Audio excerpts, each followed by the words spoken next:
మన ముకుంద జ్యువెల్స్ వారి కొత్త బ్రాండ్ పూర్వి లైట్ వెయిట్ లో హెవీ డిజైన్స్ ఈ నవంబర్ 1 కుక్కట్పల్లిలో గ్రాండ్ ఓపెనింగ్ వివరాలకు సంప్రదించండి. నమస్తే రమగారు. నమస్తే జయ. రమగారు, మనము అడపా చిరంజీవి గారివి ఆయన బుక్ పంపించారు కదా, అందులో నుంచి స్టోరీస్ చేస్తున్నాం, సిరీస్ లాగా చేస్తున్నాం కదండి. ఇంకోటి ఏదైనా స్టార్ట్ చేద్దామా? జిత్తుల మారి ఓ అది చెప్తాం. అడపా చిరంజీవి గారి కపాల దుర్గం పుస్తకంలో ఇవి ఉన్నాయి. క్లాసిక్ బుక్స్ వాళ్ళు ప్రింట్ చేశారు. వీటిని మీకు ఫ్లిప్కార్ట్లో దొరుకుతుంది. క్లాసిక్ బుక్స్ పేరుతోటి గూగుల్ చేసినా కూడా వాళ్ళు మీకు పుస్తకాలు పంపించవచ్చు. చాలా కథలు ఉన్నాయి, కథలన్నీ బాగుంటాయి. ఇది కపాల దుర్గం బుక్లోదే ఈ కథ కూడా. ఇంచుమించు ఒక 3 లేదా 4 భాగాలు వస్తుంది. అవంతి రాజధానికి ధనపాలుడని రాజుగారు ఒకసారి ఒక రోజున ఓ 2 యువకులు ఇక్కడికి వచ్చారు. జయకాంతుడు, శరభుడు అని 2 కుర్రాళ్ళు.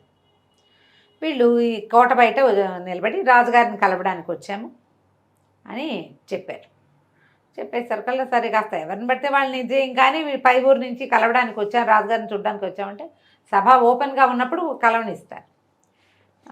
2 కుర్రాళ్ళని లోపలికి ప్రవేశపెట్టారు.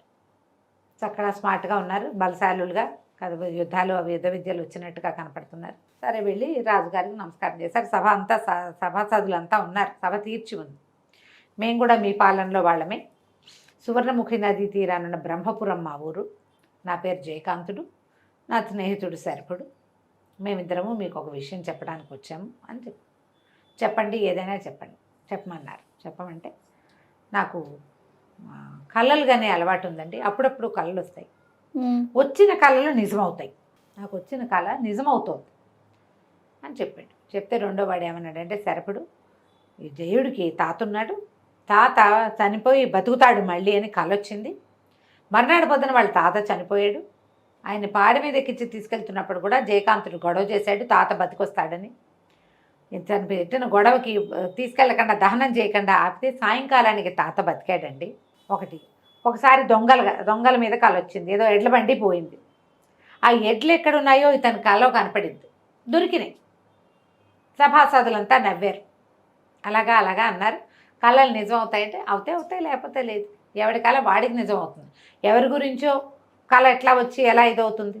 అయితే ఇప్పుడు నువ్వు ఏం చెప్పడానికి వచ్చావు అంటే, నాకు ఒక ప్రత్యేకమైన పోయిన పౌర్ణమికి ఒక కళ వచ్చిందండి. ఈ కళలో ప్రజలంతా కన్నీళ్లతోటి మిమ్మల్ని వేడుకుంటున్నారు. ఈ కష్టం తీరకపోతే మేము ఊరొదిలి వెళ్ళిపోతామని మీ దగ్గర వాళ్ళు విలపిస్తున్నట్టు కళ వచ్చింది.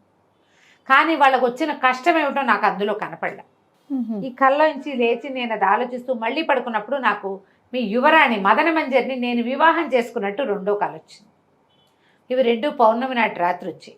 ప్రజలకు ఏదో కష్టం రాబోతోంది, మిమ్మల్ని జాగ్రత్తగా ఉండమని చెప్పడానికి వచ్చాం అంటే అందరు సభాసదులంతా నవ్వారు. కొంతమంది రాజుగారు సీరియస్ అయిపోయాడు. పిల్లని పెళ్లి చేసి రాజకుమార్ని పెళ్లి చేసుకున్నట్టు కళ వచ్చిందంటే కోపం వస్తుంది కదా. రాజుగారు వీళ్ళిద్దరిని బంధించండి అని కేకలు పెట్టాడు. ఇద్దరిని బంధించి పట్టుకుపోయారు. నిజానికి ఈ అబ్బాయికి రాజకుమారిని పెళ్లి చేసుకునే ఉద్దేశం కాదు, ఏదో ఇబ్బంది రాబోతుంది. బాగా ఆలోచించుకున్నారు. ఇప్పుడు రాజ్యం సుభిక్షంగా ఉంది, ఏ ప్రాబ్లము లేదు. ఎందుకు కష్టం వస్తుంది ప్రజలకి? ఏ కష్టం వస్తుంది? వాడు ఏదో చెప్పడానికి వచ్చాడు. రెండో మాట ఎంచిపడి పిల్లల్ని రాజకుమార్తెను పెళ్లి చేసుకుంటాడు. యువకులిద్దరు బుద్ధిమంతులుగా బాగున్నారు, కానీ ఈ మాట బాగుండలేదుగా. అది సభాసదులందరి ముందు ఇంత మాట చెప్తే కూతుర్ని పెళ్లి చేసుకున్నట్టు నాకు కళ వచ్చింది అని ఒక సామాన్యుడు వచ్చి రాజుతో చెప్పినప్పుడు రాజు రియాక్ట్ కాకుండా ఎలా ఉంటాడు? అవును. అరెస్ట్ చేశారు, తీసుకెళ్ళి జైల్లో పారేశారు. ఆ జైలు జీవితానికి అలవాటు పడడానికి వాళ్ళకి చాలా సమయం పట్టింది. ఈ లోపల ఈ మాటలు ఈ సభాసదులు ఉన్న వాళ్ళంతా కొంతమంది బయటకు అందిస్తారు కదా, కళలు నిజమవుతాయా అదా ఇదా అని ఊరంతా చర్చించుకున్నారు. ఒక్కొక్క పెద్దవాళ్ళు అన్నారు నిజమవుతాయి, కొన్ని ప్రత్యేక సమయాల్లో వచ్చిన కళలు నిజం అవ్వచ్చు. ఈ కుర్రాడు ముందు 2 కళల గురించి చెప్పాడు, అవి 2 నిజమయ్యాయి అంటున్నాడు. అందుకే వచ్చి ఉంటాడు. కానీ అతను చెప్పిన రెండో మాట ఉంది కదా, ఈ కళలు నిజమవుతాయి, నాకు కళ వచ్చింది, మీకు ప్రమాదం వస్తుందని బెదిరించి రాజుగారి అమ్మాయిని పెళ్లి చేసుకునే ఉద్దేశంలో జిత్తులు మారివాడు వీడెవడో అని కొంతమంది చెప్పుకున్నారు. రోజులు గడిచాయి. ఈ వార్తలు అటు తిరిగి అంతా అంతఃపురానికి చేరినాయి. రాకుమార్తె మదన మంజరి, ఆవిడికి గిరిక మల్లిక కాబోలిద్దరు చెలికత్తెలు ఉన్నారు. వాళ్ళిద్దరూ ఈవిడ కొంచెం ఆట పట్టించారు. కానీ ఆ అమ్మాయికి ఆ మాటలు మాట్లాడిన వాడెవడో చూడాలని ఉంది మంజరికి. సరే ఏం చేశారు, బాగా ఆలోచించి వాళ్ళని చూడడానికి తేలికెళ్ళడానికి ఏర్పాటు చేశారు. ఓహో. రాజకుమార్తో వచ్చేసరికల్లా అక్కడ ఒక గున్న ఏనుగులాగా ఉన్న మల్లయ్య అని ఒక సైనికుడు కాపలా వీళ్ళకి. ఆ సైనికుడితో చక్కగా దాడి ఆడుతూ వాడుతూ ఫ్రెండ్షిప్ చేశారు. ఫ్రెండ్షిప్ చేసి వాళ్ళు బాగానే ఉన్నారు. ఇక ఇందులో నుంచి బయటపడలేమని తెలిసిపోయింది వాళ్ళకి. రోజులు గడుస్తున్నాయి, ఇంకా ఎక్కడ ఊర్లో గిమాదాలు ఏం కనపడలా, అంతా మామూలుగానే ఉంది. రాకుమార్తె తన చిలకత్తలతో కలిసి జైలుకి వచ్చి ఇతన్ని చూడడానికి వెళ్ళింది. నువ్వు ఇట్లా చెప్పావుడో నీకు పొగరా అదైదా ఇలా ఏదో ప్రశ్నించింది. అవకాశం ఇస్తాను మీరు వెళ్ళిపోండి. నేను అట్లా వెళ్ళిపోను అని చెప్పాడు. వివాహం కోసం రాలేదు, ఇక్కడ ఏదో కష్టం రాబోతోంది. మేము కూడా ఈ రాజ్యంలో ప్రజలమే, రాజాజ్ఞ మీరు ఏ ప్రవర్తన చేయకూడదు, చెయ్యం మేము. జైల్లో పెట్టమన్నారు రాజుగారు, అంతే. పారిపోయే ప్రయత్నం మేము ఎందుకు చేస్తాం, రాజే వదిలిపెడితే వెళ్తాం. శరభడికి వెళ్ళిపోదామని కానీ జయకాంతుడు ఒప్పుకోలేదు. అయితే అక్కడి నుంచి వచ్చేసాక ఆ అమ్మాయికి ఎంతసేపు ఆ నిర్భయంగా ఉన్న అతని తీరు, రాజు ఏం చెప్తే దాన్ని పాటించాల్సిందేనన్న రాజభక్తి బాగా ఆకర్షించినాయి. అతని మీద మనసు తిరగటం మొదలుపెట్టింది. మొదటి కొద్ది రోజులు ఊరుకొద్దు కానీ ఎంతసేపు అతని ధ్యాసలోనే ఉండేది. మళ్ళీ 1-2 సార్లు వెళ్ళి చూసి వచ్చారు. తర్వాత ఈ అమ్మాయి అతన్ని ఎందుకు పెళ్లి చేసుకోకూడదు నేను అనిపించడం మొదలుపెట్టింది. ఆ కళ నిజం చేయాలనిపించడం.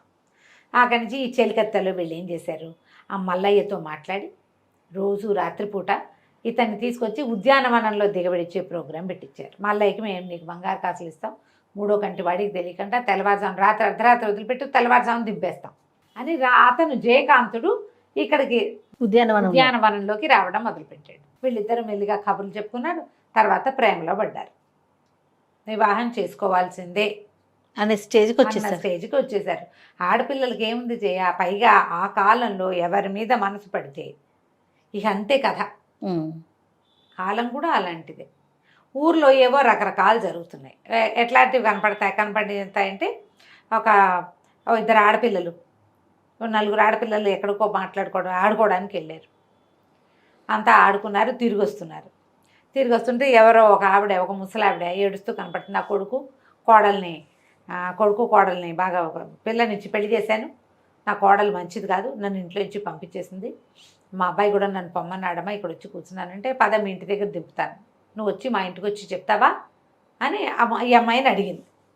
ఆ ముసలావిడే ఈ వస్తున్న ఈ ఆడపిల్లల్లో ఒక పిల్లని అందగత్తెని అడిగితే, నేను చెప్తే మీ అబ్బాయి వింటాడావా అంటే, వింటాడమ్మా, తప్పకుండా వింటాడు అంటే, పద నేను మీ ఇంటి దగ్గర దింపుతానని ఆ ముసలమ్మని రేఖపుచ్చుకొని లేవదీస్తుంది. ముసలమ్మ, నువ్వు ఇష్టపడే వస్తున్నావు కదా నాతోటి అని అడిగితే, అమ్మాయి అవును ఇష్టపుట్టుగానే వస్తున్నా, నువ్వు పెద్దదానివి ఈ అడవి దారిలో ఉండటం ఏమిటి, మీ ఇంటి దగ్గర దింపుతాను పద అనగానే ఆ ముసలమ్మ వెంటనే ఒక మంత్రగత్తెగా మారిపోవటం, ఈ అమ్మాయిని తీసుకెళ్ళిపోయింది. అక్కడి నుంచి ఇంకో చోట సంఘటన. ఎక్కడి నుంచో 2-3 ఆడపిల్లలు కలిసి వస్తుంటే ఒక అమ్మాయి కూర్చుని ఉంది. అక్కడ పక్కన ఒక పల్లకి ఉంది. ఓ పల్లకి, ఆ పల్లకి వేటుకుని ఒక పెళ్లి కూతురుల వేషంలో ఉన్న అమ్మాయి ఏడుస్తూ కనపడింది. ఎందుకు ఏడుస్తున్నావని ఆడపిల్లలో ఒక పిల్ల, ఉత్సాహంగా ఉన్న పిల్ల అడిగితే, మేము పెళ్లి గుంపుతో వచ్చాము, తప్పిపోయాము, మరి మా వాళ్ళంతా తలా ఒక దారి అయిపోయారు అంటే, సరే నేను నిన్ను దింపుతాను పట్టు, నేను నీకు తోడొస్తాను పద అని అమ్మాయి అనగానే, నువ్వు ఇష్టపడే వస్తున్నావా నాతో అని అడిగి, ఇష్టపడే వస్తున్నాను నేను దింపుతాను అనగానే ఆ పల్లకి మీరు చేయిస్తే పల్లకి మంత్రదండంగా మారుతుంది, ఇదేమో మంత్రగత్తెగా మారిపోతుంది, ఈ కనపడ్డ పెళ్లి కూతురు పిల్ల ఈ మాట్లాడిన పిల్లని లేవదీసుకుపోతుంది. ఇట్లా ఎన్ని చోట్ల ఎంతమందో మిస్ అయిపోతున్నారు. వీళ్ళకి పక్క రాజ్యంలో ఉన్నటువంటి ఒక రాజకుమార్తె అన్న ఆ చెల్లెలు ఇద్దరు వేటకొచ్చారు. వేటకొస్తే అన్న చెల్లెలు చెరోదారి అయిపోయారు. రాజకుమార్తెకి 2 అక్కా చెల్లి కనిపించారు.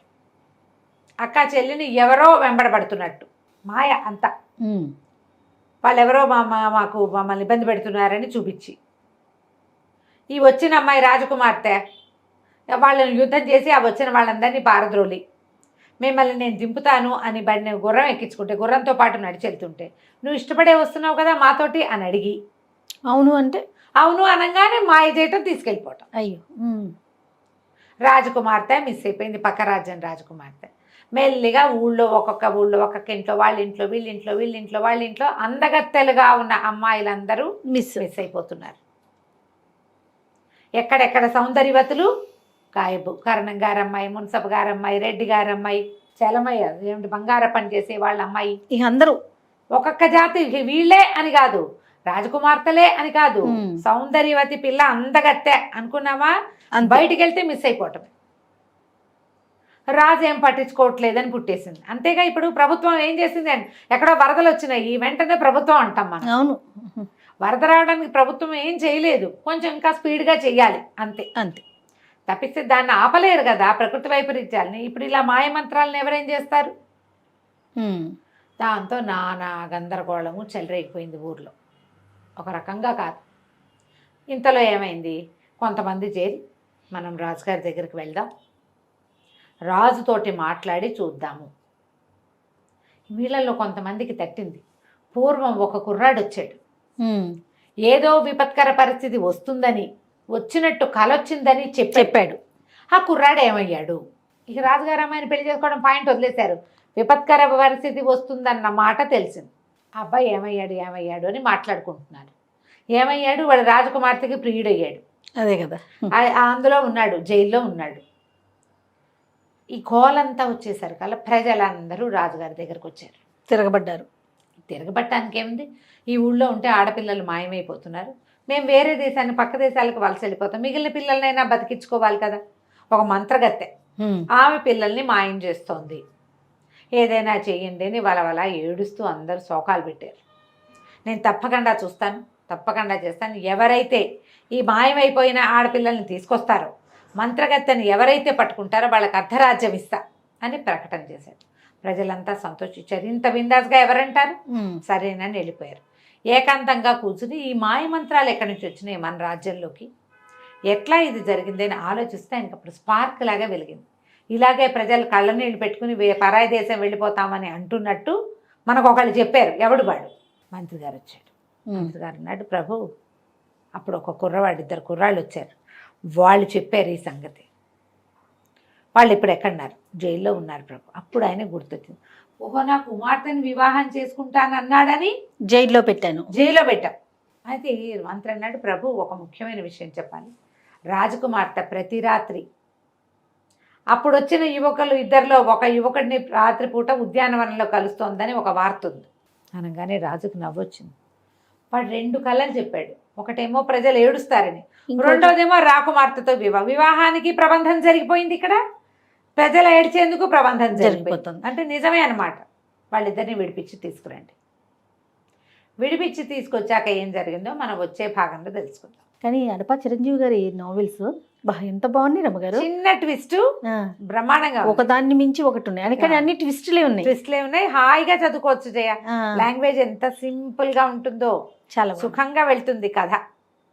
ట్రై చేయండి కొనుక్కుని పుస్తకం చదవడానికి. తప్పకుండా అండి. నమస్తే రమ్మగారు. నమస్తే జయ. రమ్మగారు, మనము అడపా చిరంజీవి గారిది జిత్తులు మారి సిరీస్ చెప్పుకుంటూ ఉన్నాం. జయకాంతుడిని శరభణ్ణి సభలోకి ఆహ్వానించారు. జైల్లో నుంచి సభలోకి వచ్చి ఇప్పుడు రాజకుమార్తె, మహారాణి అందరూ, మహారాజు, సభలో సభికులు అందరూ, పిల్లల్ని కోల్పోయిన వాళ్ళు వీళ్ళందరూ సభలోనే ఉన్నారు. ఈయన కొద్ది కాలం క్రితం ఒక కుర్రవాడు తనకు ఒక కల వచ్చిందని, ఇలాంటి ఒక ప్రమాదకర స్థితి ఏదో రాజ్యంలో రాబోతోందని తనకు కల గురించి చెప్పాడు. యువరాణిని వివాహం చేసుకున్నట్టు కల వచ్చిందని చెప్పేసరికల్లా క్రోధానికి లోనై మేము అతన్ని చెరసాల్లో పెట్టాం. ఇవాళ అందరి ముందు అతని క్షమాపణ చెప్పుకుంటున్నాం. అతని 2 కళలు నిజమైనవి. ఒకటి అతను చెప్పాడు, ఇక్కడ ప్రమాదం రాబోతుంది, ప్రజలు ఏడుస్తూ నా దగ్గరికి వచ్చి రాజ్యాన్ని వదిలిపెట్టిపోతాం, ఈ ప్రమాదం నుంచి తప్పించమని అడిగినట్టు అతనికి వచ్చిన కళ కొన్ని నెలల క్రితం వచ్చింది, నిజమైంది. రాజకుమార్తెను వివాహం చేసుకున్నట్టుగా అతనికి వచ్చిన కళ కూడా సగం నిజమైనట్టే. ఎందుకంటే రాజకుమార్తె అతనితో ప్రేమలో ఉంది. ఈ అబ్బాయికి క్షమాపణ చెప్తున్నానని క్షమాపణ చెప్పేశాడు సభాముఖంగా. సో కూతురు విషయాన్ని చేస్తే ఇతను ఏమన్నాడు, అంత మాట అనకండి, మేము మీ ప్రజల్లో వాళ్ళం, రాజకుమార్తెని వివాహం చేసుకోవడం కోసం నేను రాలేదు ఇక్కడికి, ఈ ప్రమాదం వస్తోంది, దీన్ని ఏ రకంగా తొలగించగలమో మీకు ఏదైనా సహాయపడదామని వచ్చా, మీరు ఆజ్ఞాపిస్తే ఏదైనా చేస్తాను నేను అంటే, ఈ అమ్మాయిల్ని వెతుకొచ్చే పని నువ్వు చేయగలవా అన్నాడు. తప్పకుండా చేయగలను, కాకపోతే ఎవరు ఎక్కడ ఎలా ఏమిటి అనేది మనకి తెలియాలి. అప్పుడు అందులో 4 ఆడపిల్లలు ఒక చోట ఉన్నప్పుడు ఒక ఆవిడ కనపడింది, అందులో ఒక పిల్లని తీసుకుపోయింది, మిగిలిన 3 ఆడపిల్లలు చూశారు అదొక మాంత్రికురాలుగా మారిపోవటం, ఆమె చేతిలో ఒక మంత్రదండం ఉండటం. మూడు చోట్ల అలాంటివే జరిగినాయి. మిగిలిన వాళ్ళు చూశారు.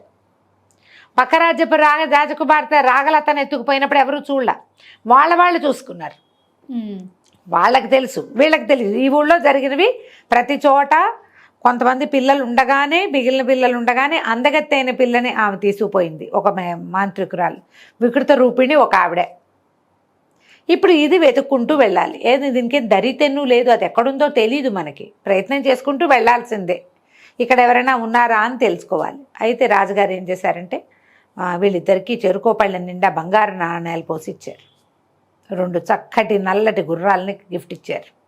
ఈ గుర్రాలు వేసుకుని వెళ్ళండి, వెతకండి, మీకే అవకాశం ఉన్నా ప్రయత్నం చేయండి. ఇప్పుడు 2 కళల్ని విశ్లేషిస్తే మొదటి కళలో అందరూ దుఃఖిస్తున్నది, రెండో కళలో యువరాణి పెళ్ళి. ఊరికే ఎందుకు పెళ్లి చేసేస్తారు? ప్రేమించుకుంటే పెళ్లి కాదు ఇది. బహుశా రాజ్యంలో ఏదో శుభం జరుగుతుంది అంటే ఏదో జరగబోతుంది, దానికి ప్రయత్నం చేయాలి. సరే వీళ్ళు మేము చేస్తామన్నారు. కొంచెం మదన మంజరి దుఃఖించింది, రోజు కలుసుకుంటున్నారు కొన్ని నెలలుగా వీళ్ళు. మరి తను కనపడ్డు, ఇది ప్రమాదకరమైన పని. మంత్రగత్తెలు మాంత్రికులు అనగానే భయమేదు, అంతే. దుఃఖిస్తూనే తన రాజ్యానికి అవసరమైన ఈ పనిని చేయడానికి సాహసిస్తున్న జయకాంతుని చూసి సంతోషిస్తూ పంపించింది. ఈ అబ్బాయిలు ఇద్దరు బయలుదేరారు. ఇక దరి తెన్ను లేదు, అడవులు. ఎంత ప్రయత్నం చేశారో, వెళ్ళి చివరికి ఒక రాజ్యాన్ని చేరారు.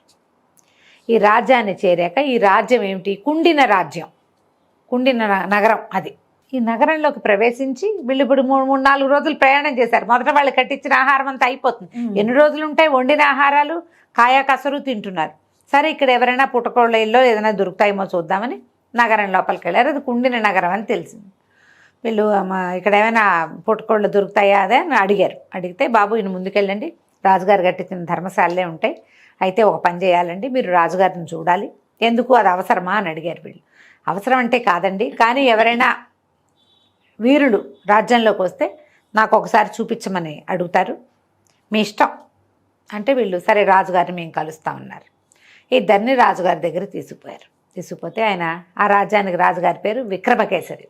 ఆయన చాలా దిగులుగా ఉన్నాడు. ఆయన ఏ ఊరు ఎక్కడ ఏమిటి అని కనుక్కుంటే ఫలానా రాజ్యం నుంచి వచ్చామండి, అవంతి నగరం, మేము ఇట్లా బయలుదేరాము, మరి మా రాజ్యంలో ఇలా మా అమ్మాయిల్ని ఎత్తుకుపోతున్నారు, దాన్ని కనుక్కోవడానికి వచ్చాం అనేసరికి ఆయన అన్నాడు, బాబు వెతకపోయిన తీగ గాలికి అడ్డమడ్డట్టుంది, మా అమ్మాయిని కూడా ఎవరో ఎత్తుకుపోయారు. అయితే రాజకుమార్తె 2 అమ్మాయిల్ని రక్షించిందని ఆ అమ్మాయిలిద్దరిని అటకాయించినటువంటి దొంగలు చెప్పారు మాకు. మా మీద ఫైట్ చేసింది అమ్మాయిలిద్దరిని రక్షించింది అని. ఆ అమ్మాయిలే ఈమెను ఎత్తుకుపోయి ఉండొచ్చు. ఒకటి రాక్షస అయితే రెండోది మంత్రదండం. అది 2 రూపాల్లో కనపడుతుంది. ఆ మంత్రదండం ఏ రూపం కావాలంటే ఆ రూపం ధరిస్తుంది. మంత్రదండం అని చెప్పాడు. చెప్తే అమ్మాయి ఈయన ఏమన్నాడంటే, మా కుమార్తె రాగలత తన అన్నయ్య ఆనందవరంతో కలిసి వేటకెళ్ళింది. అన్న చెల్లి సెపరేట్ అయిపోయారు. చెల్లెలు కొంతమందికి కనపడి మాయమైపోయింది. రాగలత చాలా అద్భుతమైన ఫైటర్, అన్నయ్యని మించింది, కత్తి యుద్ధంలో పేరెన్నిక కలిగింది. ఇంకా వివాహం కాలేదు, అవివాహిత కన్య. మా అమ్మాయిని రక్షించి తెచ్చిపెట్టు నాకు అని ఆయన అడిగాడు. అడిగితే ఇతను ఏమన్నాడు, సరే మీరు పని చేయండి, రాగలతది ఒక చిత్రం గీయించి ఇవ్వండి. వీళ్ళు ఒక 4 రోజులు మా దగ్గర ఉండమని అంతఃపురంలోనే ఉంచుకున్నారు. నగరంలోనే ఉంచుకుని 4వ రోజున ఒక చక్కటి వస్త్రం మీద అమ్మాయి బొమ్మ గీయించి ఇచ్చారు. అయితే వీళ్ళు ఏమన్నారంటే, అక్కడ ఏ భయభయత మాంత్రికుల హడావిడి ఉందో అక్కడ మనకు తెలీదు, చిన్నప్పటి సంఘటన ఏదైనా ఒకటి చెప్పండి, ఆ అమ్మాయికి మేము మంచివాళ్ళమేనని తెలియటం కోసం అని ఆనందవర్మని అడిగి, అమ్మాయి అన్నయ్య విక్రమకేసరి గారి కొడుకు అమ్మాయి చిన్నప్పటి సంగతులు కనుక్కొని మళ్ళీ బయలుదేరి వెళ్ళారు. వీళ్ళు ఒక 2-3 రోజులకు సరిపడా ఆహారం కట్టించారు. వెళ్ళగా తిండంతా అయిపోయింది. ఇక ఒక అడవిలోకి ప్రవేశించారు. ఎంత వెళ్ళినా అడవి పూర్తి కావటల్లా, ఎక్కడికి వెళ్తున్నామో తెలియటల్లా. చాలా వెళ్ళారు, 5-6 రోజులు ప్రయాణం చేశారు. చివరికి వీళ్ళు ఒక చోటకి చేరేసరికి వాళ్ళకి ఎట్లా కనపడింది, ఒక పచ్చగడ, ఒక అడవి, ఒక ప్రాంతము, నీటి బొగ్గు ఒకటి ఉంది, నీరు వస్తుంది, ఏవో పళ్ళు అవి కనపడుతున్నాయి. అక్కడ ఒక ఆయన ఋషీశ్వరుడు తపస్సు చేసుకుంటూ కనపడ్డాడు. వీళ్ళకి కనపడేసరికల్లా మనం ఈయన్ని సేవిద్దాం, తపస్సు భగ్నం చేయొద్దు, ఆయన దారిని ఆయన ఉండని అని ఇద్దరు ఏం చేశారు, అదంతా ఆశ్రమం లాగా ఉంది, చిన్నది పనసాల లాంటిది, పెద్దది కాదు చిన్నది, అంతా మట్టి కొట్టుకుపోయింది, చెట్లు కొమ్మలు మొక్కలు చెక్కలు విరిగి పడిపోయి ఎండుటాకులు రోతగా ఉంది. ఆయన ఎప్పటి నుంచి ధ్యానం చేసుకుంటున్నాడు. జనరల్గా ధ్యానాలు అవి శుభ్రమైన ప్రాంతంలో చేసుకుంటారు. ఈయన శుభ్రం చేసుకుని కూర్చుని ఉంటాడు. ఎన్ని రోజులైందో ఇట్లా అయిపోయింది. ఇద్దరు కలిసి చుట్టూతో అంతా శుభ్రం చేశారు. బోళ్ళని పళ్ళు కోసుకొచ్చుకున్నారు. కాసిన పళ్ళు తిని మంచినీళ్ళు తాగారు. అక్కడి నుంచి ఏం చేశారు, మళ్ళీ కాసిన పళ్ళు కోసి పక్కన పెట్టి మంచినీళ్ళు కూడా తెచ్చిపెట్టుకుని ఆయన పాదాలు తింత ఆయన ఒక గట్టు మీద కూర్చున్నాడు. కింద శుభ్రంగా కాళ్ళు దప్పుకు పడుకొని నిద్రపోయారు. తెల్లవారి వీళ్ళు లేచేసరికి ఆయన కమండలమో దండమో ఉన్నాయి కానీ ఆయన లేడు. అమ్మో ఈయన మాయమైపోయాడు ఏమిటా అని అటు ఇటు వెతుకుంటే ఆయన మంచినీటి దగ్గర ఉన్నాడు, నీళ్ళు తీసుకుంటున్నాడు. వెళ్ళి ఆయనకి దండం పెట్టారు. ఆయన మహానుభావ మీరు ఎవరండి ఇక్కడ ఉన్నారు ఏమిటి అని కనుక్కున్నారు.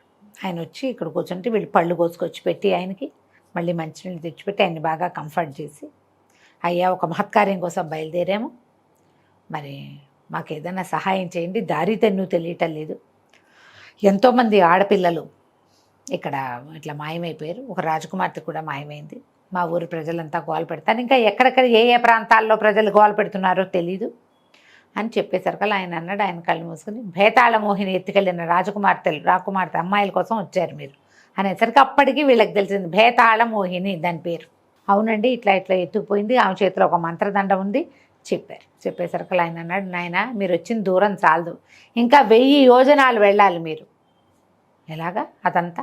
అప్పుడు ఈయన ఏమన్నాడంటే, ఓ పని చేయండి, ఇక్కడి నుంచి ముందుకు వెళ్తే సంచార వృక్షం అది తిరుగుతుంది, కంచుకిట దాని పేరు, అది ఎట్లా గుర్తుపట్టాలి అంటే అది ఆ స్వర్ణకాంతితో మెరుస్తూ ఉంటుంది. మా గురువుగారికి తెలుసు, ఆయన ప్రయాణం చేశారు కాబట్టి మీరేమి అనుమానపడద్దు, ఇంకా వెళ్ళండి, ఉత్తరంగా ప్రయాణం చెయ్యండి.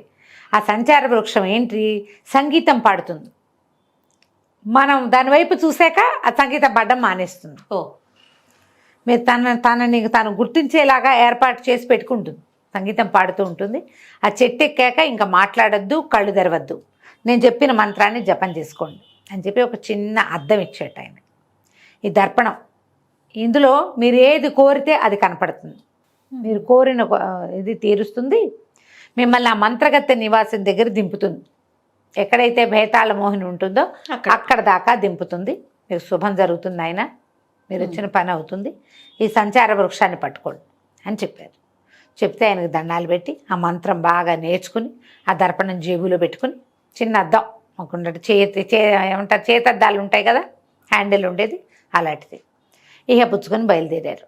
ఇక నడిస్తే ఎక్కడి నుంచో తీయటి పాట వినిపిస్తోంది, గంధర్వగానం.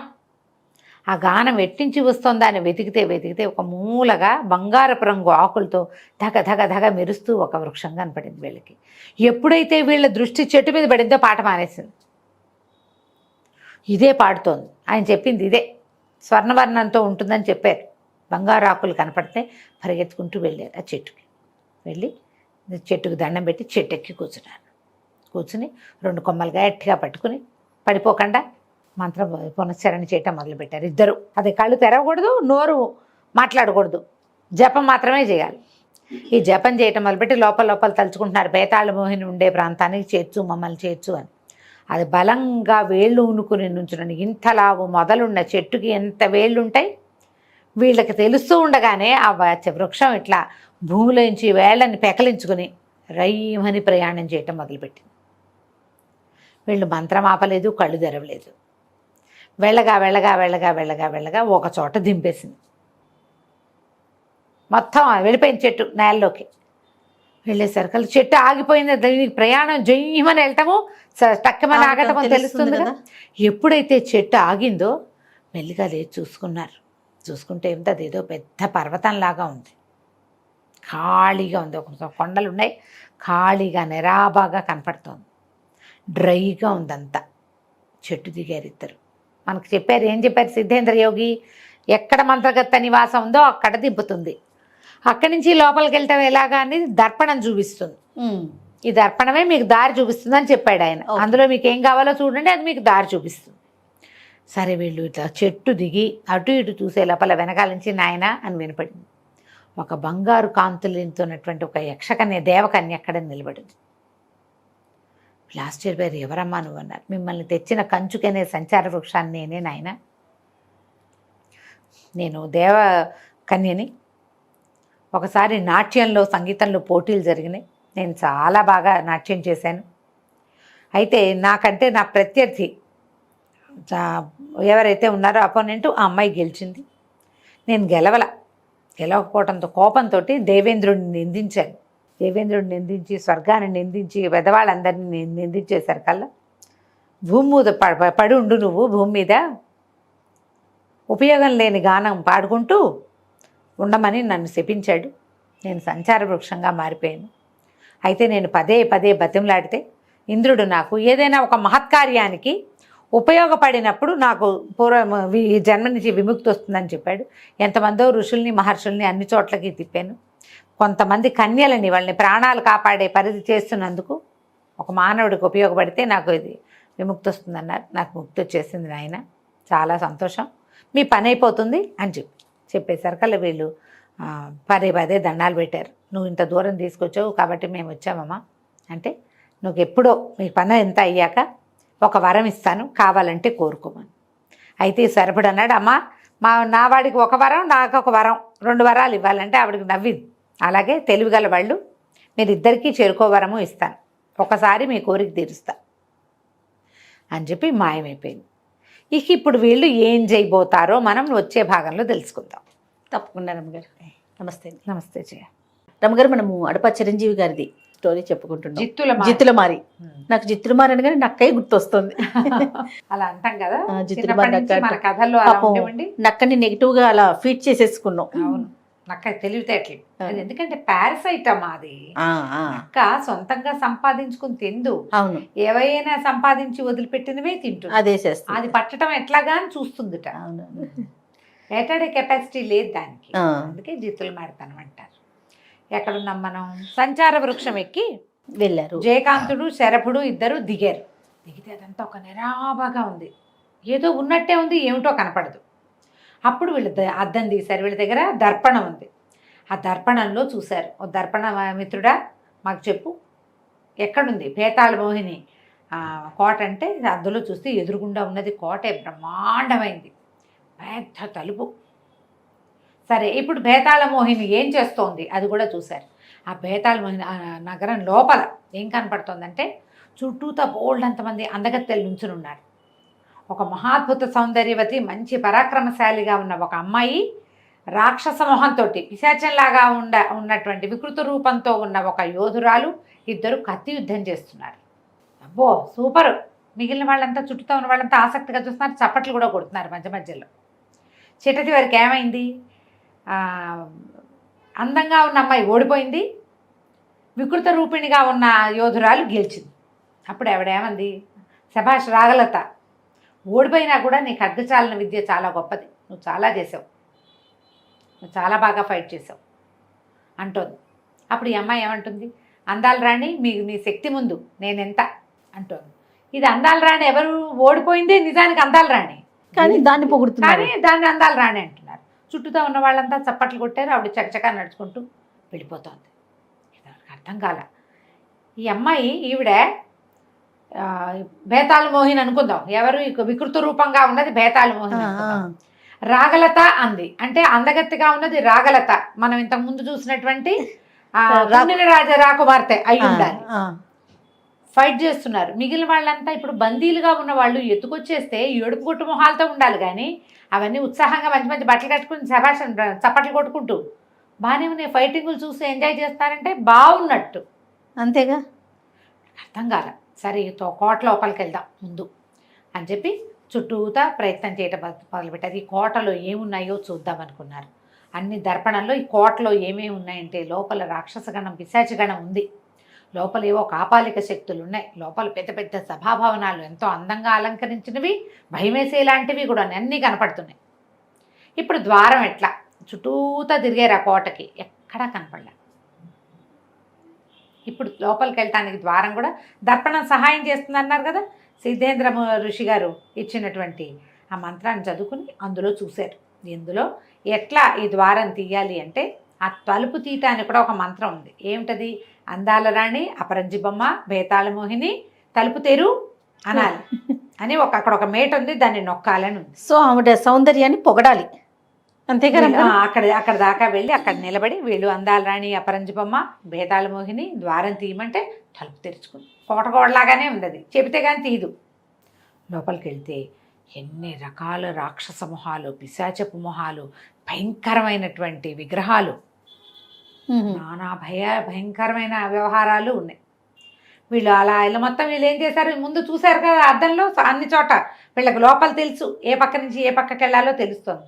ఈ ఆడపిల్లలందరూ ఉన్న వైపుకి వెళ్ళేశారు కదా. ఆ సౌందర్యవతిగా కనపడుతున్నటువంటి రాగలత వీళ్ళని చూడంగానే కత్తి చూసింది ఎవరోనండి. చూసేసరి కళ్ళు వీళ్ళు అన్నారు, చెప్పాడు జయకాంతులు, బాగండి మీరు కుండిని రాకుమార్తె కదా, మీ అన్నగారిని నాన్నగారిని కలిసి వస్తున్నాం అని చెప్పేసరి కల్లా అమ్మాయింది కాదు, ఇక్కడ పిశాచ మాయలు చాలా ఉన్నాయి, నిజం చెప్పండి మీరు ఎవరు అంటే జేబులోంచి ఆ ఫోటో తీసి చూపించారు. ఈ మాకు బొమ్మ వేసి ఇచ్చారుగా పల్చటి వస్త్రం మీద, ఆ బొమ్మను చూసేసరికి తెలుస్తుంది, ఎందుకంటే అది ఆనందవర్మ చేత్తో వేసింది, వాళ్ళ అన్నయ్య వేసిన బొమ్మ. క్షమించండి మీరు మమ్మల్ని రక్షించడానికి వచ్చారని తెలీదు, ఇక్కడ చాలా పిశాచి శక్తులు ఉంటాయి, ఎప్పుడు ఏవి ఎలా మమ్మల్ని మోసం చేస్తాయో మాకు తెలీదు, మేమందరం కలిసికట్టుగానే ఉంటున్నాం అని చెప్పి మాట్లాడుకునే లోపల ఈ లోపల ఏమైంది, మళ్ళీ వస్తుంది భేతాళ మోహిని. వస్తుంటే ఈ అమ్మాయి ఒక మంత్రం చదివి వీళ్ళిద్దరిని బొటన వేలంత వ్యక్తులుగా మార్చేసింది. నేల మీద ఉన్నారు. ఆ భేతాళ మోహిని వచ్చింది, ఏదో అటు ఇటు మాట్లాడడానికి వస్తే ఆవిడ ఒక అడుగు ఉంటే వీళ్ళ మీద వేసేస్తుంది. చేపుచ్చుకు లాగింది రాగలత. ఎందుకు రాగలత చేపుచ్చుకు లాగుతున్నావు అని అడిగితే మీ చేతి బలం ఎంతో చూస్తున్నాను, మీరు చాలా బలశాలి అంటే ఆవిడ ఆహాహా అని ఆనందిస్తూ పోయింది. చక్కగా వెళ్ళిపోతుంది, ఎక్కడికి వెళ్తోంది.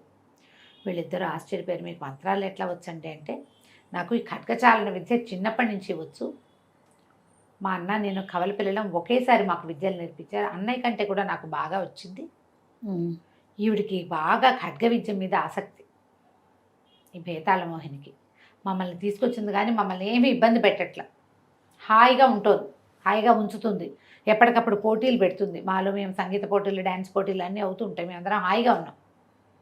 అయితే ఈవిడికి 2 చెలికత్తెలు ఉన్నారు, చెంప గంప. వాళ్ళకి ఈ ఖడ్గ విద్య అంటే ఇష్టం, వాళ్ళు నా దగ్గర ఖడ్గ విద్యలో మెలకువలు నేర్చుకుంటుంటే వాళ్ళ దగ్గర చిన్న చిన్న మంత్రాలు నేను నేర్చుకున్నాను, ఆ మంత్రాల వల్ల మిమ్మల్ని చిన్నవాళ్ళుగా చేసేయగలిగాను, మీరు లోపల ఉండండి అని చెప్పి వాళ్ళని ఒక రూమ్లో తమకిచ్చిన గదుల్లో ఒక గదిలో ప్రవేశపెట్టి వాళ్ళకి ఆహారం ఏర్పాటు చేసింది. వీళ్ళు మెల్లిగా కోట అంతా తిరిగి ఆను పాను చూడడం మొదలుపెట్టారు. ఈ కోట లోపలికి వెళ్తే ఎంత భయంకరంగా ఉందో, ఇంకా కొన్ని దిగుడు మెట్లున్నాయి, కిందకి వెళ్తే ఉంది పెద్ద విగ్రహం 20 అడుగులు ఉంటుంది, అది కంకాళ కామిని అనే అమ్మవారి విగ్రహం. ఈవిడ భేతాళ మోహిని, అది కంకాళ కామిని, 2 చేతులతో 2 మానవ కపాలాలు పట్టుకుని ఉన్న పెద్ద విగ్రహం. ఆ విగ్రహం చుట్టూతా 100 దీపాలు ఉన్నాయి, మన గండ దీపం అంటారా, ఈ గండ దీపాలు ఎప్పుడు పెడతారు, ప్రత్యేకంగా ఏదైనా ప్రత్యేకమైన మొక్కు ఉన్నప్పుడు. చాలా ఉన్నాయి, ఏదైనా గండ దీపం అంటే ఒక్కటి పెడతారు. 100 ఏమిటి, ఇన్నెందుకున్నాయి, 100 ముందు తెలియలే వీళ్ళకి, ఇన్నెందుకున్నాయని శరభ చుట్టూతా తిరిగి అమ్మవారి చుట్టూతా పెట్టబడి ఉన్నాయి. అవి లెక్క పెట్టమంటే మొత్తం లెక్క పెడితే 100. దానికి ఏమనిపించింది, అమ్మాయిలు ఎంతమంది ఉన్నారు చూద్దాం అనుకున్నాడు. ఇక్కడి నుంచి వచ్చేసారు. వచ్చాక రాగలతను అడిగాడు, మీరు ఎంతమంది ఉన్నారంటే, ఏమోనండి ఎప్పుడు లెక్క పెట్టలేదు, ఒకసారి లెక్క పెట్టండి అన్నాడు. మొత్తం లెక్క పెడితే అందరూ నెంబర్లు చెప్పుకుంటూ వెళ్తే 100 అయ్యారు.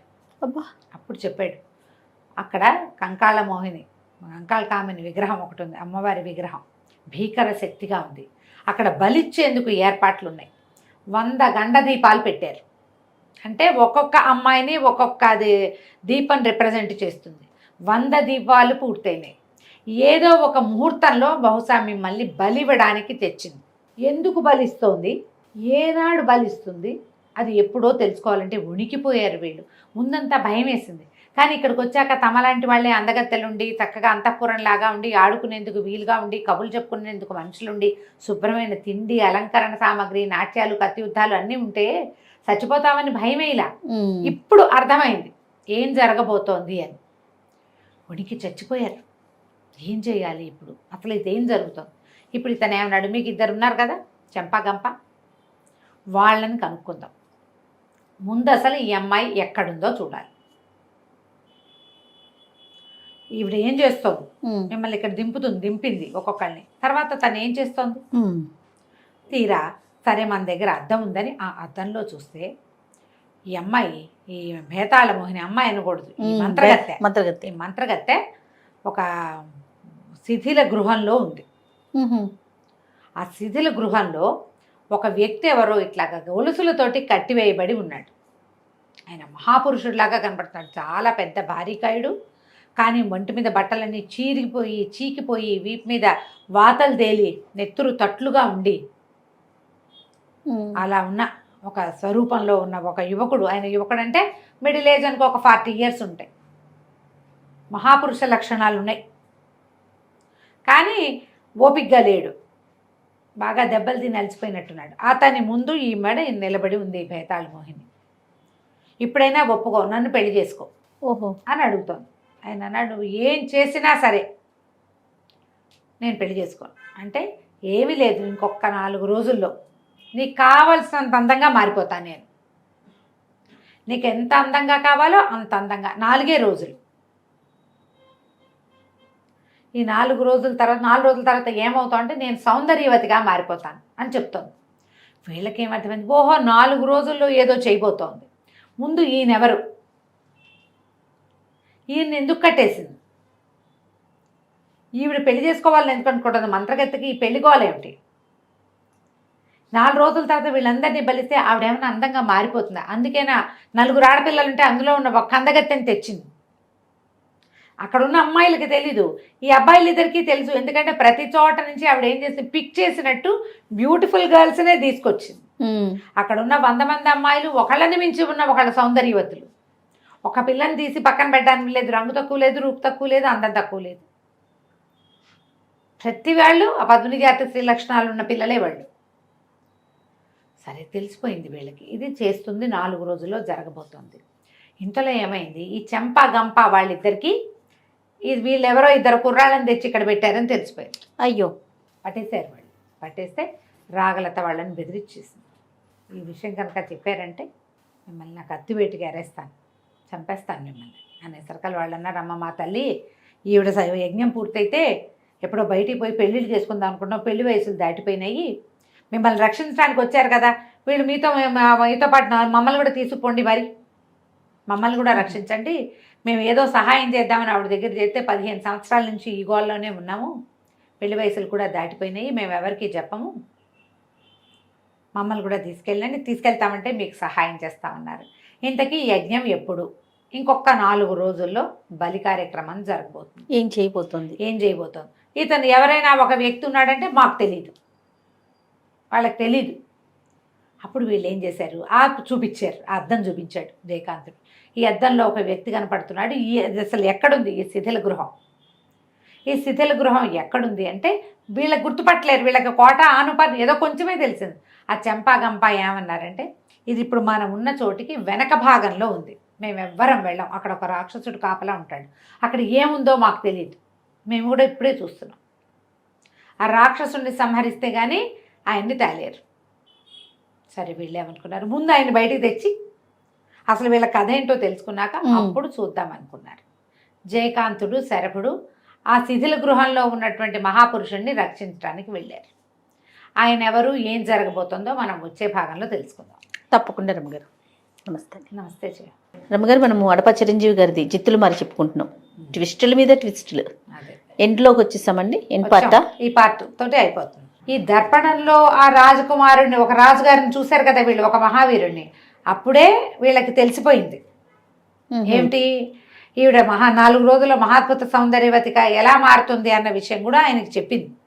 ఏమిటి, నేను 100 మంది అందగత్తెల్ని తీసుకొచ్చాను, నేను ఆరాధించే కంకాళ కామిని 100 అందగత్తెల్ని బలిస్తే నన్ను మహాసౌందర్యవతిని చేస్తానంది. 4 రోజుల్లో యాగం ఉంది, 100 మందిని తీసుకొచ్చా, 100 మందిని బలిస్తా, అప్పుడు నేను సౌందర్యవతిగా మారుతాను, నువ్వు నన్ను వివాహం చేసుకోవాల్సిందేనని ఆయన్ని బెదిరించింది.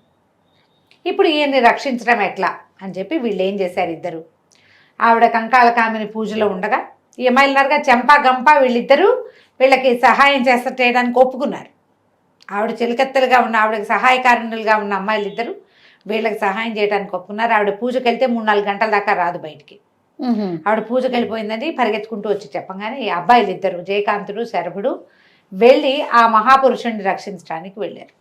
వెళ్తే వీళ్ళు లోపలికి అదంతా తెలిసింది వాళ్ళకి. ఆ అద్దంలో ఎలా వెళ్ళాలి అన్నీ చూసుకొని లోపలికి వెళ్తే గొలుసులు వేసి కట్టేస్తున్నాయి.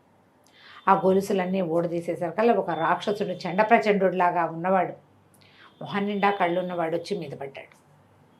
ఎంత యుద్ధమో జరిగింది. దుమ్మి ఈయనకి ఓపిక లేదు ఆ లోపల ఉన్న వ్యక్తికి, అలాగే పడిపోయినాడు. ఆయన్ని సరిపడి బయటికి మోసుకొచ్చాడు. జయకాంతుడేమో రాక్షసుడితో యుద్ధం చేసి చివరికి సిద్ధేంద్ర యోగిని ఆయన్ని తలుచుకుని ఆయన చెప్పిన మంత్రం పునశ్చరణ చేసేసరికి రాక్షసుడిని సంహరించేశాడు. ఆ తలుపులు మళ్ళీ యథాప్రకారంగా మూసేసి ఆయన్ని మోసుకొచ్చారు. మోసుకొచ్చి రాగలత వీళ్ళ కోసం గద అరేంజ్ చేసిందిగా అక్కడికి ఆయన్ని తీసుకొచ్చారు. తీసుకొచ్చి ఆయన ఒంటి మీద ఉన్న గాయాలన్నిటికీ మందులు రాసి ఆయన కొంచెం ఆహారం ఇచ్చి, అయ్యా ఎవరండి మీరు, ఏమిటి ఇక్కడ ఎందుకున్నారు అని అడిగితే ఆయన కొంచెం ఓపిక వచ్చాక చెప్పాడు. ఇక్కడికి ఎక్కడో ఉన్న సారంగపాండ్య రాజ్యానికి అధిపతిని నేను, నా రాజుని. ఈయన పేరు అశ్వభూపతి రాయలు. ఈ అమ్మాయి ఇప్పుడు భేతాళ మోహినిగా కనపడుతున్నది మోహిని, మా సామ్రాజ్యంలో ఆస్థాన నర్తకి. ఆమెకి నన్ను వివాహం చేసుకుని పట్టపురాణి కావాలని కోరిక. మా ఆస్థానంలోనే ఉండేది. నన్ను పెళ్లి చేసుకోమని చాలా వెంబడబడేది. నేను పెళ్లి చేసుకోలేదు. నాకు భార్య ఉంది. ఏకపత్తి వ్రతుడుగా ఉండాలన్న నియమం ఉంది. ఈమె ఎలాగైనా సరే నన్ను సాధించాలని పెట్టుకుంది. నా అందం నీకు చాలలేదా, నేను ఇంకా అందగత్తెగా మారతానని మొదలుపెట్టింది. నువ్వు ఎంత అందగత్తెగా మారినా నేను నిన్ను పెళ్లి చేసుకోనంటే ఆమె ఆ కోపంతో ఏం చేసింది, కొన్ని క్షుద్రశక్తుల్ని సాధించింది. క్షుద్రశక్తితోటైనా తను అనుకున్న పని చేయాలి. మనము ఈ జగన్మోహిని అలాంటి సినిమాల్లో చూస్తాం. ఇలాంటి శక్తులు కలిగిన వాళ్ళకి ఏమంటుందంటే అవతల వాడి ఇష్టం అయిష్టంతో ప్రమేయం లేదు, సాధ్యాసాధ్యాలతో ప్రమేయం లేదు. తమ ఏమనుకున్నారో అది చేయడానికి శక్తులు సాధిస్తారు వాళ్ళు. ఈ శక్తిని సాధించింది కంకాళ మోహిని అనేటువంటి, కంకాళ కామిని అనే ఒక ఉగ్రదేవత ఆరాధన చేసి ఆమె వల్ల ఈవిడ అందంగా ఉండేది. ఇప్పుడు అలా వికృత రూపం వచ్చేసింది.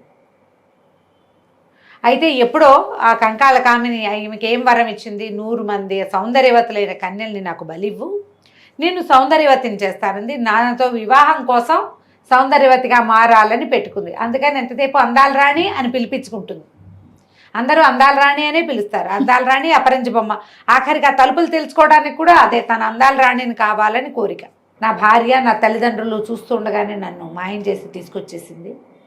అప్పటి నుంచి పరిపరి విధాలుగా ప్రార్థించింది, బెదిరించింది. నేను లొంగలేదని ఆ రాక్షసుడికి అప్పచెప్పింది. వాడు నన్ను చావగొడతాడు ఎప్పటికప్పుడు. వచ్చి ఓ వారం రోజులకు సరిపడా ఫుడ్ ఏదో పట్టుకొస్తుంది. నేను ఆహారం తిని పళ్ళు దాచుకుని దాంతో బతికుంటున్నా. నన్ను కాలు కట్టేసి ఉంచుతారు. బయటికి వెళ్ళే అవకాశం లేదు. ఎందుకంటే పిశాచి శక్తులు కూడా కొన్ని కాపలా ఉన్నాయి. ఇవాళ మీరు వచ్చి నన్ను రక్షించారు నాయన. 4 రోజుల్లో యజ్ఞం చేయబోతోంది. 100 మంది అమ్మాయిల్ని బలిస్తున్నాను. కానీ అమ్మాయిలంతా వణికిపోతున్నారు. ఇంకేముంది, వచ్చేసింది. 4 రోజులు అని చెప్పి 1 రోజు అయిపోయింది, అంటే 3 రోజుల్లో. అయితే ఏమైంది, ఈ చెంపా గంప అన్నారు. ఒక ఐడియా ఉంది, ఈ బలిచ్చే వాళ్ళలో ఎవరికైనా దెబ్బ తగిలితే బలివ్వరు. ఎవరికైనా రక్తం రావాలి, ఎక్కడైనా వేలు తెగటమో ఏదైనా అవ్వాలంటే రాగలతే వేలు కోసుకుంది.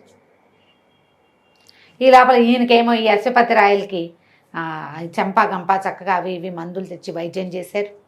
మంత్రపూతమైన కొన్ని క్రీములు లాంటివి రాసి ఆయనకి పుష్కలంగా ఆహారం అందించి ఆయన ఓపిక బలము వచ్చేలాగా చేయటం మొదలెట్టారు. 2వ రోజుకి ఇంకొక రోజు గడిచేసరికి చెంపా గంప వెళ్ళి ఆవిడకి చెప్పారు, భేతాళ మోహినికి. రాగలతకి చేతిలో నుంచి కత్తి జారిపడి పిడి తగిలి వేలు వాచిపోయింది, నెత్తురు వచ్చేసింది, వేలు తెగిపోయింది అని. ఆవిడ వచ్చి చూసింది. అరే బలి ఆగిపోతుంది అని భయం వేసింది. టోటల్ బలి ఆగిపోతుంది. ఈ అమ్మాయిని ఆపుతారా? 100 మందిని ఓసారి ఇవ్వాలి. అందులో ఓ అమ్మాయికి దెబ్బ తగిలితే పనికిరాదు, అన్ని సర్వలక్షణ సముపేతంగా ఉండాలి. ఇందులో మళ్ళీ వీళ్ళందరినీ ఏమడిగింది, నువ్వు ఇష్ట ప్రకారమే వస్తున్నావు కదా అని. అదేమిటంటే కంకాళము కామిని ఏం చెప్పిందట, వాళ్ళు స్వయంగా ఒప్పుకొని రావాలి నీతోటి ఇక్కడికి. అందుకని అందరినీ ఒప్పించి తీసుకొచ్చింది అనమాట. ఆ మాట కూడా ఈ రాజుకి చెప్పింది, అశ్వపతి రాయలకి భేతాళ మోహిని చెప్పింది. అందరూ ఒప్పుకునే వచ్చారు. అవును, నేను నా ఇష్టపూర్తిగా నేను దింపుతున్నాను అనగానే తీసుకొచ్చేసింది. అట్లా ఒప్పించి తెచ్చింది 100 మందిని. ఒక పూటంతా అటు ఇటు తిరిగింది. అయ్యో బలి ఆగిపోతుంది, నెల దాకా మళ్ళీ ఈ ముహూర్తం రాదు, పౌర్ణమి రాదని. కానీ అప్పుడు సాయంకాలం నేను ఇప్పుడే వస్తాను వేరే పని మీద వస్తున్నానని వెళ్ళిపోయి ఇంకొక రోజు రేపు బలేనగా ఇవాళ పొద్దున్నకి ఒక మహాద్భుత సౌందర్యవతిని తీసుకుని వచ్చేసింది. రాగలతను పక్కకు పెట్టి రాగలత బదులు దీన్ని బలిస్తుంది. పైగా ఆవిడకి రాగలత అంటే ఇష్టం, కత్యుద్ధం చేసుకోవడానికి దానికి సమౌజ్జిగా ఉంది. ఈసారి తెచ్చింది ఎవరో కాదు, వీళ్ళు వదిలిపెట్టి వచ్చిన మదనమంజరి రాజకుమార్తె, ఈ జయకాంతుడి ప్రేయసి. ఆ అమ్మాయిని తెచ్చి ఈ గుంపులో దిగబెట్టింది. ఈ అమ్మాయి కూడా పరిచయం చేయండి అని గంపాకి చెప్పింది. ఆ అమ్మాయి అటు ఇటు బిత్తర చూపులు చూస్తూ అక్కడ జయకాంతుడు కనపడేసరికి ఒక ఎగురులో వచ్చి కావలించుకుంది. నువ్వు ఇక్కడ ఎట్లా ఉన్నావు, వీడెవరో ఎత్తుకొచ్చేసింది నన్ను అని. ఈ రాగలతకి ఇప్పుడు అర్థమైంది. ఈ వారం నుంచి ఈ కుర్రాడి మీద మనసుగా ఉంది, ఇంత సాహసి మీద. కానీ ఎప్పుడైతే ఈ అమ్మాయి అతన్ని కావలించుకుందో, అమ్మ వీళ్ళిద్దరి మధ్య ఏదో ఉంది, ఇక మనకు సాగదని పాపం ఊరుకుంది, ఇంకేం అనలేకపోయింది. కానీ ఇక్కడి నుంచి బయటపడడానికి వీడే దారి. అంతే. సరే ఏదో ఒకటి చేద్దామని ఆలోచించుకున్నారు. ఈ అశ్వపతి రాయలకి బాగా ఓపిక వచ్చింది 3 రోజులు. సహజంగా ఆయన బలశాలి బాగా. పైగా వీళ్ళు ఈ మంత్రంతో చేసినటువంటి మందుల వల్ల కొన్ని రకాల లేపనాలతోటి బాగా ఓపిక వచ్చింది. ఎక్కడుందో చూడండి, చంపేద్దామన్నాడు. సరిగ్గా బలి నిర్వహించే సమయం దగ్గర పడింది. ఇంకా అమ్మాయిల్ని పిలవల. కానీ ఆవిడ లోపల కిందుంటే వీళ్ళందరూ నడుచుకుంటూ వెళ్ళారు. శబ్దం కాకుండా కామ్గా వెళ్ళారు. వెళ్ళేసరికి ఆవిడేమో దేవత ముందు కూర్చొని అమ్మవారి పెద్ద విగ్రహం చూస్తే ఉనికిపోయేలాగా ఉంది. 20 అడుగుల జేజి ఇంత నాలిక బయటికి చాపి కపాలాలు పట్టుకుని కత్తులు డాళ్లతోటి ఇంతంత కళ్ళు బడి చక్రాలలే. భయమేదు మరి, ఉనికిపోతున్నారు ఎవరి దారిన వాళ్ళు, ఏమైపోతుందోనండి. కూర్చుని పద్మాసనంలో కూర్చునుంది. దాని అమ్మవారి ఎదురుకుండా ఒక పెద్ద హోమగుండం, పక్కన బ్రహ్మాండమైన ఖడ్గం, గండ దీపాలన్నీ ఉజ్వలంగా వెలుగుతున్నాయి. నిశ్శబ్దంగా వెళ్ళారు లోపలికి. వెళ్ళేసరికి చంపా ఏం చెప్పారంటే, ముందు తీసేయాలి మంత్రదండమే ఆమె శక్తి, తీసేసుకోండి మంత్రదండం అనగానే రాగలత కామ్గా నిశ్శబ్దంగా వెళ్ళి మన దండం పట్టుకొచ్చింది. ఎప్పుడైతే దండం మనుషుల చేతుల్లోకి వెళ్ళిందో వెంటనే ఈవిడికి తెలిసిపోయింది బేతాళమోహినికి. రాగలత నా ఇచ్చే నా దండం అని గట్టిగా కేకలు పెట్టేసరికల్లా జయకాంతుడు వచ్చాడు. మంత్రదండం ఎందుకు, నువ్వు నేను చేద్దాం కత్తి యుద్ధం, నాతో యుద్ధం చేసి గెలిచి అప్పుడు నువ్వు వీళ్ళందరినీ బలిద్దు కానీ మహాద్భుత సౌందర్యవతిగా మారిపోవచ్చు అంటే ఆవిడ విజృంభించి మీద పడింది. ఏం చేసేది, ఒక మంత్రం పునశ్చరణ చేసేసరికి ఒక యక్షిణి ఆమెలోకి ప్రవేశించింది. ఆ యక్షిణి ఈ మంత్రదండంలో ఉండేది. ఇక విపరీతంగా యుద్ధం జరిగింది. ఎంత కొట్టేసుకుంటున్నారో కత్తులతోటి. ఆమె లొంగటాల ఎక్కడ ఇతనికి, అలా గట్టివాడు జయకాంతుడు, అయినా కూడా లొంగటాల. ఇది మానవ శక్తి, అదేమో యక్షిణి శక్తి. ఎప్పుడైతే ఈ చంపా కేకలు పెట్టారు, రాగలత హోమకొండల్లో పడేసేయి మంత్రదండాన్ని, పడేస్తే యక్షిణి వెళ్ళిపోతుంది. యక్షి వెళ్ళిపోయాక ఈమెను సంహరించడం సులువు. బేతాళమోహిని రాగలత లాంటిదే, రాగలతని మించింది కాదు. రాగలతను మించలా. ఆమెలో ఉన్న ఆ మంత్రశక్తి వల్ల రాగలతను గెలవగలుగుతోంది ప్రతిసారి. మంత్రం పోతే రాగలత విజృంభిస్తే బేతాళమోహిని లొంగిపోవాల్సిందే. రాగలత కంటే ఇంకా పైమెట్టువాడు జయకాంతుడు. ఓహో, మగవాడు కదా, అదేలేండి. స్త్రీ బలం కంటే పురుష బలం కత్తి యుద్ధాల్లో ఒక రవ ఎక్కువ, ఒక్క గీట ఎక్కువే ఉంటుంది. జబ్బల్లో శక్తి ఎక్కువ ఉంటుంది. మగవాడు ఆమె కంటే ఇంకా సమున్నతాకారుడు. ఈ తేడాలు ఉంటాయి ఎప్పుడు. అదేలేండి. అయితే రాగలత భయమేసింది కానీ ఏం చేసింది, విసిరేసింది మంత్రదండ. ఆ ముందు ఒక హోమగుండం పెట్టుంది కదా అమ్మవారి ముందు, అందులో పడి పెళ్ళమని విరిగిపోయింది. విరిగిపోవటం ఏంటి, ఒక్కసారి ఈమెలో ఉన్నటువంటి శక్తి బయటికి వెళ్ళిపోయింది. ఆ యక్షశక్తి బయటికి వెళ్ళంగానే ఇంతలో ఏమైంది, ఆమె ఆఖరి దెబ్బకి జయకాంతుడు పడిపోయాడు. కానీ ఈయనున్నాడు కదా రాయల్ గారు, రాజు, అతను అశ్వపతి రాయల్, అతను కత్తి తీసుకుని మీదకి వచ్చి ఈ అమ్మాయి మీద ఫైట్ చేసి ఆ తలని ఆ హోమకుండంలో పడేలాగా ఎగరగొట్టేశాడు. ఎప్పుడైతే ఈ వేతాళమోహిని తల అందులో పడిపోయిందో, శరీరం ఒక పక్క పడింది, తల అందులో పడిపోగానే ఈ పెద్దగా ఇంత విగ్రహం ఉంది కదా 20 అడుగులది విగ్రహం బద్దలైపోయింది ఢమామని పెద్ద మోతతోటి. అసలు విగ్రహం లేదు ఇంకా, ఎందుకంటే ఈమె ఏర్పరచుకున్నటువంటి దైవశక్తి క్షుద్రశక్తి అది. అమ్మవారు ఆ స్వరూపంలో దొరికింది ఆమెకి. ఓకే, ఆ మొత్తం పగిలిపోయింది. గండ దీపాలన్నీ చెల్లా చెదరైపోయినాయి, అన్ని దీపాలు పక్కకు పడిపోయింది.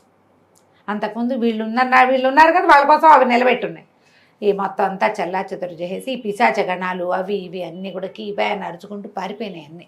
అంతకుముందు బోళ్ళని శక్తులు ఉన్నాయి లోపల. అవునవును. ఈమె ఆవాహన చేసి పెట్టుకున్నాం. వీళ్ళందరూ బయటకు వచ్చేసారు. 100 మంది అమ్మాయిలు, చంపా గంప, అశ్వపతి రాయలు రాజుగారు, తర్వాత ఏమో జయకాంతుడు, శరభుడు బయటకు వచ్చి ఇతను అప్పుడు ప్రార్థించాడు. ఎవరిని? ఇంతకుముందు విద్యాధర కన్య ఒక ఆవిడ వీళ్ళకి సహాయం చేసింది సంచార వృక్ష రూపంలో. ఆమెను ప్రార్థిస్తే ఆమె ఒక పరి వస్తాను అని చెప్పింది కదా, వచ్చింది. రాగానే అమ్మ మమ్మల్ని అందరినీ అవంతి రాజ్యానికి చేర్చు అనగానే ఆమె ఏం చేసింది, ఒక పుష్పక విమానాన్ని ఇచ్చిందట. ఒకళ్ళ తర్వాత ఒకళ్ళు ఎక్కుతుంటే వాళ్ళని మనుషుల్ని బట్టి విమానం పెద్దదవుతూ పెద్ద విమానం 100 మంది పట్టాలి కదా, అందులో మనుషులు ఎక్కిన కొద్దీ పెరుగుతుంది. ఆ విమానంలో ఎక్కి వీళ్ళందరూ అవంతి రాజ్యానికి వచ్చారు. వచ్చిన తర్వాత ఇక్కడి నుంచి అందరినీ డిస్పర్స్ చేశారనమాట. ఈ రాజ్యంలో చుట్టుపక్కల గ్రామాల పిల్లలందరినీ ఈ లోపలే వార్తలు వెళ్ళిపోయిన ఎవరో వస్తున్నారు, ఆకాశంలో ఏదో వస్తుందని, ఇదేనేమో అని అనుకున్నారు. అందరూ అమ్మాయిలు చేరంగానే వాళ్ళందరికీ చక్కగా ఉంచి ఎవరి రాజ్యానికి ఎవరి ఊళ్ళకి వాళ్ళని పంపించారు. రాగలతని తీసుకొచ్చి వారు అప్పచెప్పాడు, కానీ వాళ్ళు మా అమ్మాయిని నీకు ఇచ్చి పెళ్లి చేస్తామన్నారు. మదన్ మంజరి ఎలాగో వివాహానికి సిద్ధంగానే ఉంది, ఈయన ముందే ఒప్పుకున్నాడు కదా. తర్వాత ఈ మొత్తం అందరినీ డిస్పర్స్ చేసి ఎవరి రాజ్యాలకు వాళ్ళని పంపించి ఆ రాజ్యానికి అందరికీ ఉత్తరాలు రాసి మావాడే ఇలా వెళ్ళి తీసుకొచ్చాడని అని చెప్పి తమ కథలన్నీ చెప్పుకుని మెల్లిగా ఇదంతా అందరూ డిస్పర్స్ అయ్యే సమయానికి వివాహాన్ని నిశ్చయం చేసుకున్నారు. వాళ్ళు వీళ్ళు అంతా రావాలి కదా, ఎవరిళ్ళకి వాళ్ళు వెళ్ళిపోయిన తర్వాత మళ్ళీ వివాహ ముహూర్తం నిశ్చయించాక మళ్ళీ ఉత్తరాలు రాస్తే ఈ 100 కన్యకలు, 100 లేరుగా 99 మంది అమ్మాయిలు వచ్చి ఈ వివాహానికి హాజరయ్యారు. ఇద్దరు అమ్మాయిల్ని రాగలతని మదన మంజరిని జయకాంతుడు పెళ్లి చేసుకున్నాడు. ఈ లోపల వాళ్ళు ఏం చేశారంటే, వీళ్ళు బ్రహ్మపురం నుంచి వచ్చానని చెప్పాడు కదా, అక్కడికి కబురు చేసి వాళ్ళ అమ్మా నాన్నని తీసుకొచ్చేసారు ఇక్కడికి. ముందే మదన మంజరే చెప్పింది, నువ్వు ఎప్పటికీ రాలేదు, భయపడి మీ అమ్మా నాన్నని పిలిపించాము అని చెప్పింది అతనికి. వాళ్ళు కుటుంబాలు అందరూ వచ్చారు, ఆ ఊరు జనం అంతా వచ్చారు. మా ఊరువాడు రాకుమారుడు రాజుగారు అల్లుడైపోతున్నాడని చక్కగా వివాహం చేసుకున్నారు. ఈ 99 మంది అమ్మాయిల్లో ఒక రాజకుమార్తెను ప్రేమించాడు శరభుడు, సుభద్రాపురపు రాజకుమార్తెను. ఆ అమ్మాయిని ఇచ్చి అతనికి వివాహం చేశారు. జయకాంతుడే ఈ రాజ్యానికి రాజు అయ్యాడు. శరభుడు మంత్రిగా ఎంతో కాలం రాజ్యం చేశారు. 2 రాజకుమార్తెల్ని పెళ్లి చేసుకుని సంతోషంగా ఉన్నాడు. ఇతనినే మొదట వీళ్ళు ఏమనుకున్నారు, జిత్తులు మారి అనుకున్నారు. అవును, ప్రజలు వీడు ఏదో అమ్మాయికి ఎరేసి ఈ మాట చెప్పాడని. కానీ వాడు జిత్తులు మారి కాదు. ఈ ప్రతి వాళ్ళు వేరే వేరే వేషాలతో ఆడపిల్లలకి కనపడి నీ ఇష్టం మీదే నువ్వు నాతో వస్తున్నావు అని చెప్పి మిమ్మల్ని సంతోషంగా ఉంచుతానని వాళ్ళని సంతోషంగా ఉంచి చివరికి బలి ఇవ్వడానికి వాళ్ళని ఆనందంగా ఉంచిన బేతాళ మోహినే ఇక్కడ జిత్తులు మారి కథలో. కథ కంచికి మనం ఇంటికి. చాలా బాగుందండి. అడపా చిరంజీవి గారి కథలన్నీ బాగుంటాయి. క్లాసిక్ బుక్స్లో ఈ పుస్తకాలు దొరుకుతాయి మనకి. మీరు పుస్తకాల కోసం ట్రై చేయండి, స్వయంగా చదివి మరింతగా ఈ కథల్ని ఎంజాయ్